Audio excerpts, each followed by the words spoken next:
At the outset, I would like to thanks to Foundation and Academy Je voudrais remercier l'Académie et la Fondation pour nous donner l'opportunité de faire cette présentation.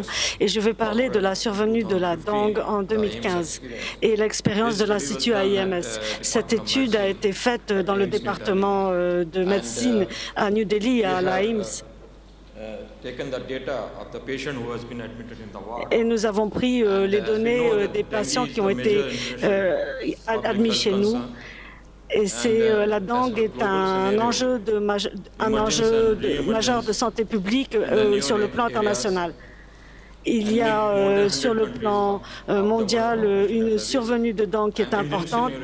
Elle est endémique dans plus de 100 pays et la moitié de la population mondiale est à risque. Et l'Inde représente 20% de cette population à risque.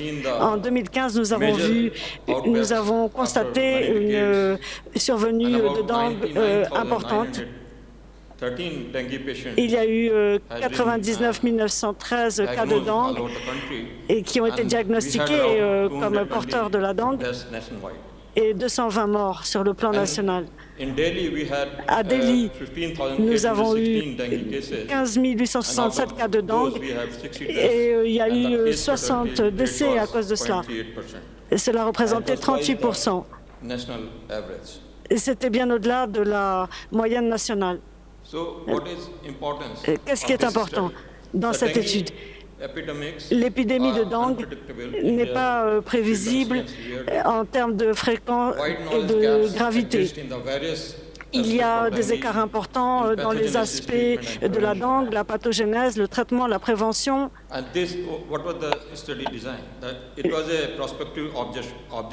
Il s'agissait d'une étude observationnelle prospective qui a été faite au département de médecine à AIMS à New Delhi et elle s'est déroulée d'août 2015 à novembre 2015.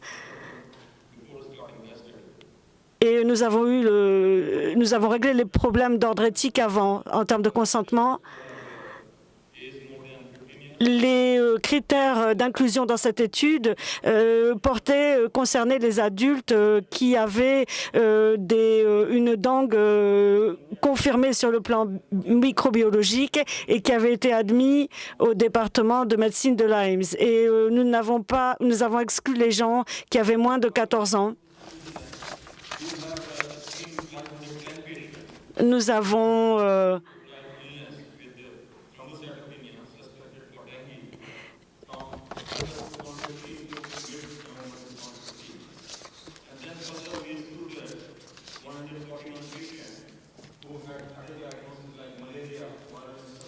exclu certains patients comme ceux qui souffraient de malaria.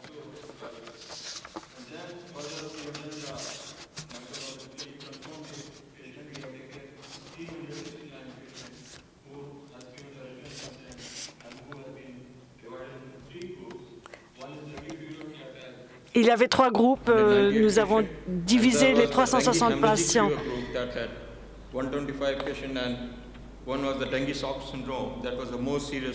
Et le plus sérieux était le choc syndrome. Et les résultats de cette étude a été de comparer les profils entre la dengue to identify predictors of disease severity and to identify predictors of mortality and to identify the predominant serotype in 2015 in Delhi outbreak. So coming to results, we have enrolled 369 patients, as I already mentioned earlier, and out of 369, we have 22 deaths, about 6%. And out of 22, 19 were dengue-related, and 3 were unrelated to dengue. And you can see here we have about 48% patients who died who had dengue shock syndrome. So maximum. Donc nous avons plus de 12 personnes qui sont mortes du syndrome du choc de la dengue. Et 46 ont été atteints de la fièvre hémorragique de la dengue et 53 de la dengue. So coming to, avec les symptômes de fièvre. And you can see here pour les paramètres démographiques et épidémiologiques, la durée de la maladie et la comorbidité étaient importantes dans le groupe qui a survécu au syndrome du choc de la dengue. Alors, les traits, les caractéristiques de clinique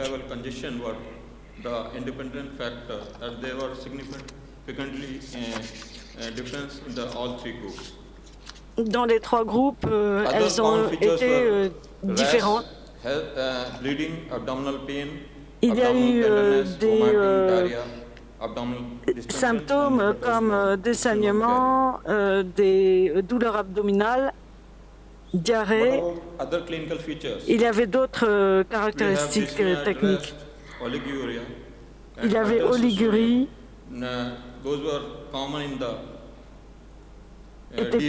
était fréquente dans ces groupes. DSS group as compared to dengue fever and dengue hemorrhagic fever. The other common clinical features were encephalitis, myocarditis, and many of patients in the DSS group required the assisted ventilation and dialysis also. So what about the laboratory parameters? So you can see here that hemoglobin, l'hémoglobine, le nombre de plaquettes et la leucopénie, la leucocytose étaient des facteurs indépendants dans le groupe DS. Ce n'était pas la même chose chez les patients atteints qui souffraient de la fièvre de la dengue et ceux qui avaient les symptômes hémorragiques. Duration of illness at presentation more than 5 days, conjunctival congestion and dyspnea at rest. La congestion conjonctivale, predictors of severity in the dengue shock syndrome group, and predictors of mortality, the age more than 25 years, total leukocyte counts, and ARDS and encephalitis. They were the independent factor of mortality in the dengue shock syndrome group. We have also done the serotype analysis in analyse du sérotype, 75 échantillons ont été testés. And out of those, 17 patients had the positive il y avait 17 qui étaient positifs. Il y en avait 30 qui étaient atteints du sérotype DANV2 et 4 du sérotype 4. Le message souvenir, les manifestations atypiques sont fréquentes. Les nombres de plaquettes ne correspondent pas à l'hémorragie, aux éruptions cutanées. La transfusion de plaques prophylactiques n'est pas recommandée. Il est nécessaire d'avoir des facteurs de prévision de gravité qui sont connus. Et je voudrais remercier les personnes suivantes de nous avoir permis de faire cette étude. Thank you, Professeur Sinha. Y a-t-il des questions à poser sur cette étude? No, no question. So you, yeah. Prenez le micro. Le micro, appuyez sur le petit bouton rouge. I am Dominique Salmon from Paris. We met yesterday. Yeah. And in your experience, is there any predictive factor, but not during the illness, but before the illness, that are predictive of severe dengue? for example, diabetes or renal insufficiency, or some factors that we could focus on to choose who could be vaccinated or not? Yeah, sure. I have shown in the data we have certain comorbidities like kidney disease, liver, and heart disease, and so here we can focus on this group, and we can give the vaccine in this group, and we can see the result in the follow-up.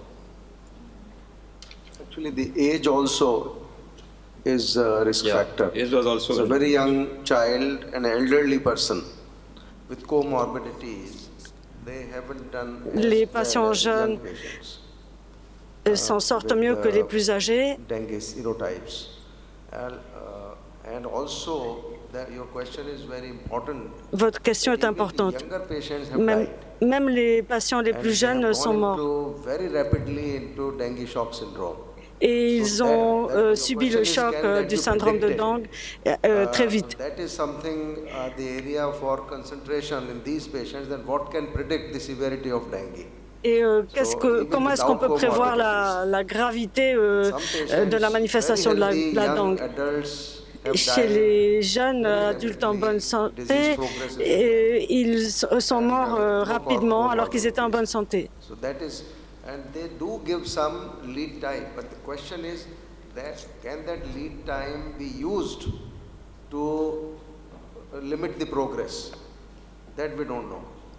Because I distinctly remember one young adult Et je me rappelle d'un who jeune kept coming qui revenait at least 3 times to our emergency department. au moins 3 fois à And nos he urgences was found very stable. et il était très stable. And then finally, when the third time he came, Mais la troisième fois qu'il est venu, he very rapidly deteriorated. son état s'est dégradé très That is rapidement. something which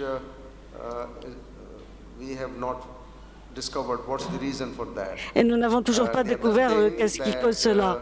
Platelet count Le nombre de does plaquettes not correlate with the bleeding or the ne, requirement for ne platelet. correspond pas au Some patients saignement. with very low platelet count will not bleed. Des patients avec un taux de plaquettes très bas That is another vont saigner. observation which is there, which needs some detailed look. Et on the ça, data. c'est important d'apporter plus important. Factors? Vous pensez, involved? That's the area for the whole wide and open, because this is vous only pensez qu'il y a un facteur we saw this génétique en upsurge jeu? in last 2 years. Nous 14 avons and observé 15, ces 16 problèmes dengue was seulement not that much. So 14, sur les 2 15 dernières was années. real bad years for dengue in Delhi at least. À New Delhi, 2014 a une année très mauvaise en termes de dengue. In those cases, and I think very careful cohort maintenance would help in that. Si What nous we are going to faisions discuss. des études de cohorte plus soutenues, cela nous aiderait énormément dans les cas de Merci dengue. beaucoup. Nous passons à la deuxième communication par le professeur Signa, maintenant sur l'étude du vaccin de la dengue dans une cohorte indienne. Donc, you have to speak now.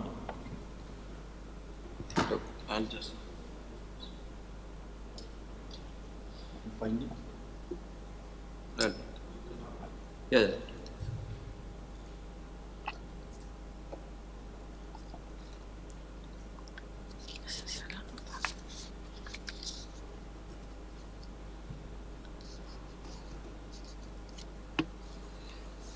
So coming to next talk.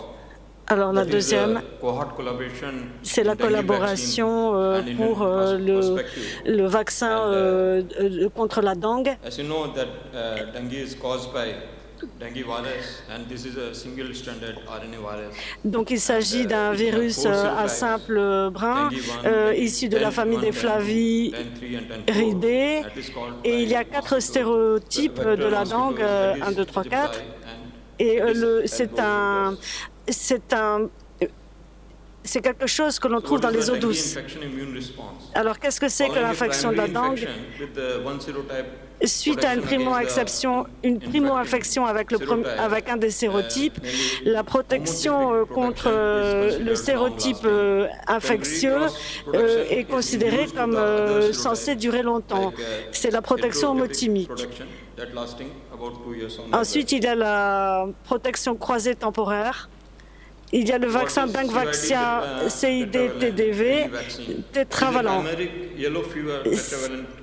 C'est un vaccin contre la dengue tétravalent qui s'adresse à la fièvre jaune chimérique. CID-TDV a été évalué dans 2 phases parallèles, dans 3 essais cliniques randomisés, connus comme CID-14 et CID-15. Il y a eu 3 injections de 5 ml administrées. Cette étude a été publiée dans le Lancet en 2014 et 2015. Et ici, nous pouvons voir que la phase 3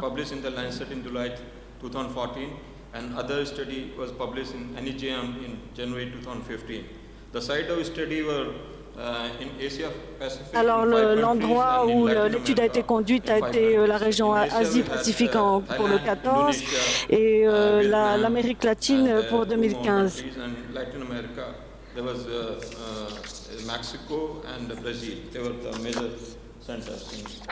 En Amérique latine, le Mexique et le Brésil. Ici, nous avons les résultats des études de 14 et de 15.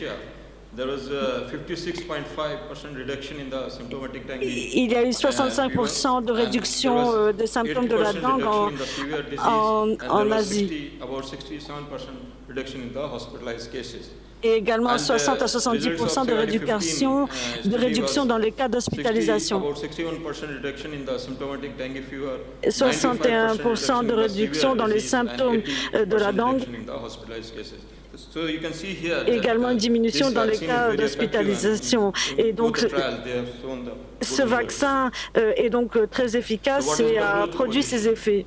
The countries should consider introduction of the dengue vaccine only in the geographic setting where epidemiological data indicate a high burden of disease.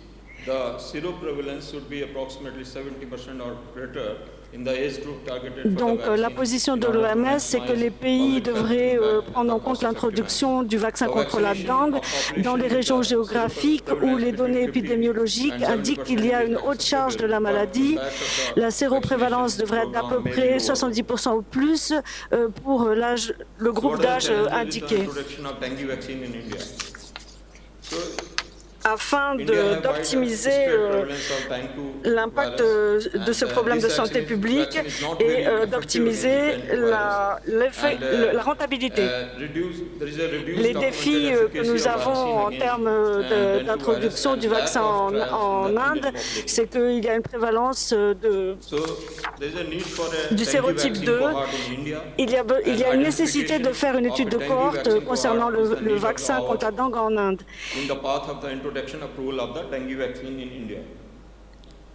Alors, pour l'essai clinique et la méthodologie, qu'est-ce que c'est? Ce serait un essai clinique randomisé mené à l'insu de l'observateur.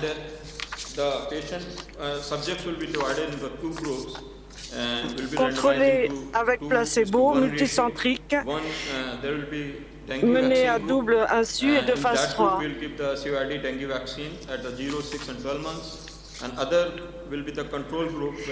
Il y aurait 2 groupes randomisés avec un ratio de 2 à 1, un groupe de vaccin contre la dengue de 0,6 à 12 mois et un groupe de contrôle avec placebo, et cela serait à l'IMS au New Delhi.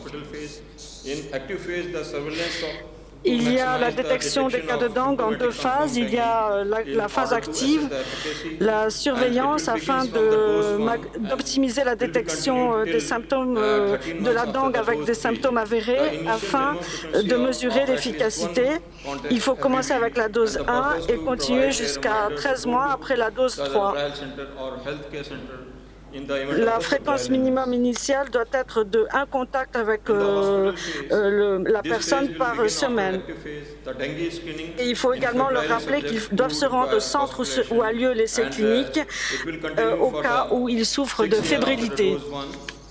Il y a ensuite la deuxième phase qui est la phase de l'hôpital. Cette phase commence après la phase active. Il y a un dépistage de la dengue chez les sujets fébriles qui nécessite une hospitalisation.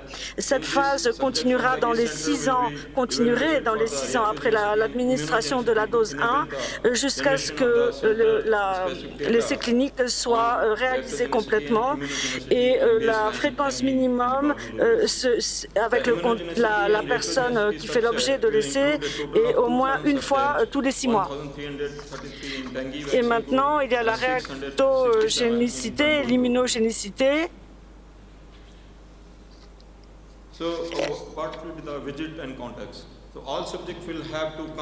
Les sujets de chaque centre doivent être évalués, eu égard à la réactogénicité et l'immunogénicité pour permettre de générer des données qui sont spécifiques à chaque centre en la matière et également des valeurs mesurées au début de l'étude sur les niveaux de dengue.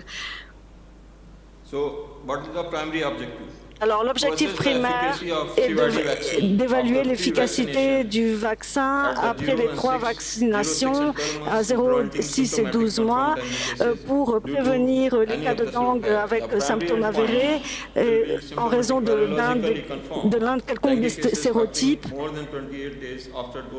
Les cas de dengue confirmés sur le plan virologique avec des symptômes virologiques surviennent dans plus de 28 jours après l'administration de la dose 3 dans la phase active et se définit comme avec une maladie fébrile aiguë, une température qui est au-dessus de 38 degrés. Et pendant au moins 2 jours consécutifs, là, nous avons un groupe qui aura reçu le vaccin, plus un groupe placebo, 10 000 patients à risque. Le groupe il y a le groupe qui reçoit le vaccin et celui qui reçoit le placebo.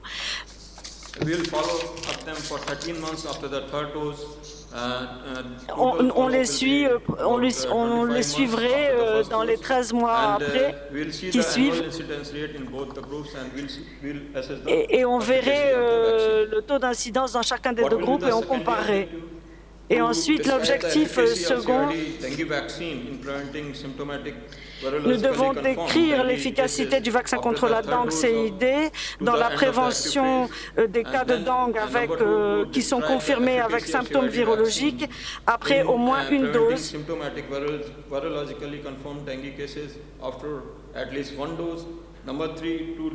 Et 3, décrire l'efficacité du vaccin contre la dengue dans la prévention des cas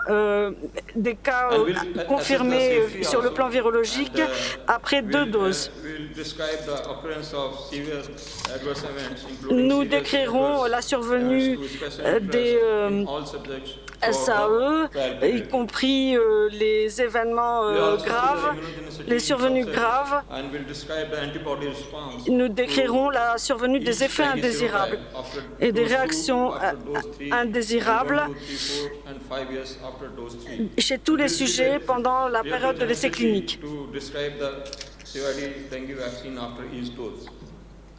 Donc l'immunogénicité vise à décrire la réponse en anticorps à chaque sérotype de dengue après la dose 2, après la dose 3 et dans 1, 2, 3, 4 et 5 ans après la dose 3. La réactogénicité vise à décrire la réactogénicité du vaccin contre la dengue après chaque dose.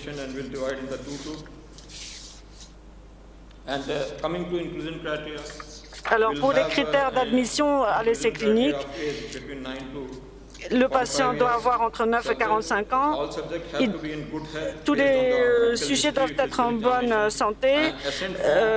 On doit analyser leur dossier médical et ils doivent également signer un formulaire de consentement éclairé.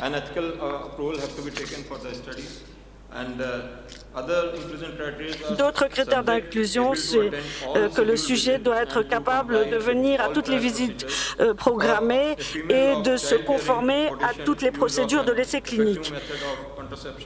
Pour une femme qui est susceptible d'être enceinte, il faut utiliser une méthode de contraception effective ou d'abstinence pendant au moins 4 semaines avant la première vaccination, jusqu'à au moins 4 semaines après la dernière vaccination.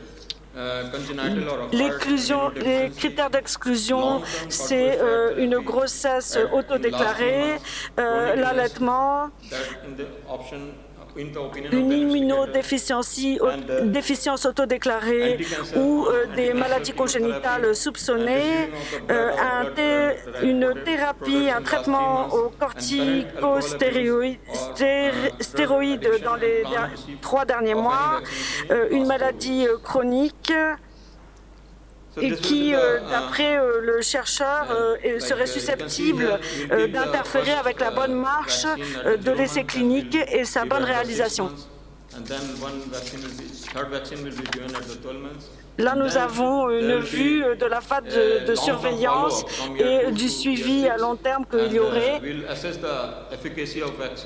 Nous pourrons ainsi évaluer l'efficacité du vaccin.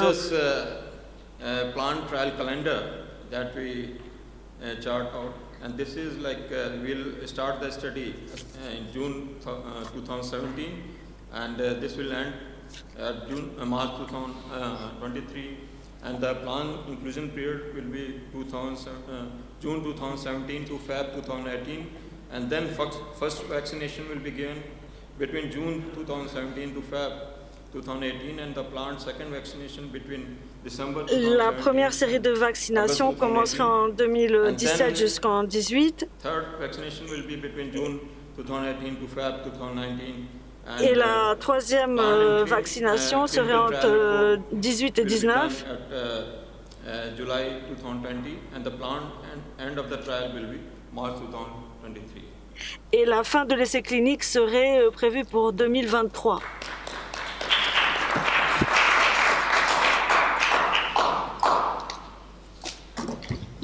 Thank you, Professor Sinha. Merci, professeur Sinha. Y a-t-il des questions dans la salle? Je n'ai pas l'habitude de ce type d'essai sur les vaccins. En fait, le laps de temps disponible est très court. Est-ce que vous êtes sûr de pouvoir garder tous les patients pendant une période de 6 ans pour assurer le suivi? Comme je vous ai dit, nous allons suivre tous nos patients. Nous allons les contacter par SMS, par téléphone. Merci. Dominique. Merci beaucoup, Dr Sinha. J'ai une question concernant l'enregistrement, l'homologation du vaccin. Vous allez d'abord faire l'essai et ensuite vous allez parler de l'homologation ou vous allez demander une homologation du vaccin pour une certaine catégorie de personnes d'abord et puis faire l'essai en même temps? Nous avons besoin d'avoir l'homologation pour l'essai aussi. Oui, pour l'essai, il faut que le vaccin soit homologué, il faut qu'il soit approuvé. Et donc, nos autorités doivent nous délivrer leur accord. Il faut demander donc l'enregistrement du vaccin en vue de l'essai. Oui, on va faire les deux choses donc en même temps. Il faut accélérer la procédure. Patrice Debré.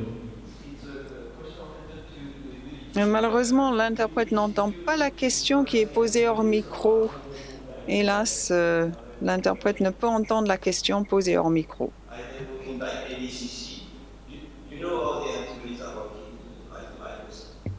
Is there anything in the protocol that you would assess the? Yeah, we'll assess the antibody. Nous allons évaluer le taux d'anticorps aussi.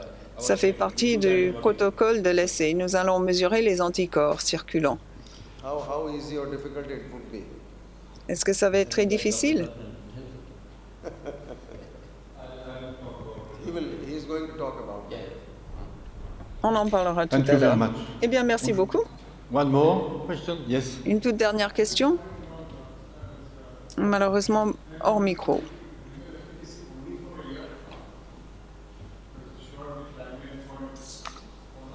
I mentioned there was 2 studies done. Je vous ai parlé de 2 CYD 15, études. and they have done study for, they have given this vaccine 0612, and after that Il they y a have eu followed up for 1 year. donc un suivi d'un an lors de cette étude après l'administration du vaccin. So we are planning to follow for the 5 years. Nous allons donc suivre nos patients Approval of pendant toute la période registration post-vaccination. and starting, Pendant la période d'enregistrement et d'homologation, pourquoi ne pas déjà mesurer les anticorps circulant chez ceux qui ont déjà présenté un cas de dengue? On parle d'une immunité à vie contre la dengue, mais en fait, ça dépend des types. Est-ce que, je pense, dans certains cas, on peut avoir une deuxième poussée de dengue?